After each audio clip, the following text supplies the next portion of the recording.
Have you been scheduled for your naturalization interview and are you nervous and wondering what to expect?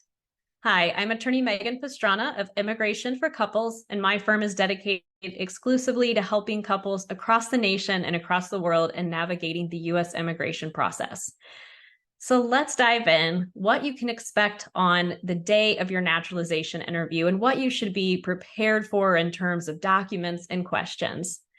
So when you go for your naturalization interview, it's always important that you arrive early and be prepared to wait. It may take many hours for you to be called back, and they're actually, as I discussed in a separate video, doing oath ceremonies the same day. So you might be there for quite a while, but that's good news because that means you might be able to be a citizen that day. So make sure you have that whole day blocked for your interview. Once you are called back for your interview, you will sit across a desk, much like this one, with the officer on the other side. You will be called back to answer questions about your application and provide additional documents. When you enter the immigration officer's office, he or she will have you swear that you'll tell the whole truth and nothing but the truth. They'll take updated biometrics information. So your fingerprint, they'll have a little fingerprint pad on the desk and you'll give updated fingerprints. The interview is recorded, which is sometimes it sounds nerve-wracking, but it's a little camera. You'll forget it's there. And it's good because it means that there's a memorialized record of that interview, verbal and video, or audio and video rather. And then after they get through those steps, typically the immigration officer will start the interview process then with the English and civics test. So for anyone going through the naturalization process, you have to answer civics questions about history and government in the United States. There's 100 questions that you're able to receive beforehand. You'll get those earlier in the process, right after you file your application. There's 100 questions, and you can get those online on the USCIS website.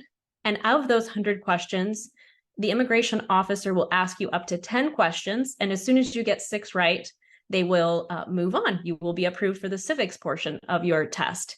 Then there's an English test, and that English test is the interview itself, your ability to interact and communicate with the immigration officer in English.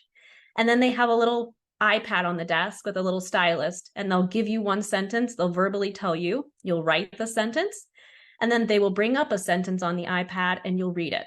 And then that's the English test. So there are exceptions to the English and civics test. There's a 50-20 rule and a 55-15 rule and a 65-20 rule. That's the age of the person and how many years you've been a resident as to whether or not you'll have to take the entire process in the English language or whether or not you're having to do the entire civics test. At the end of the interview, the officer will let you know whether or not you've been approved. He or she will go through your application, your N-400 application, confirm all the information is correct.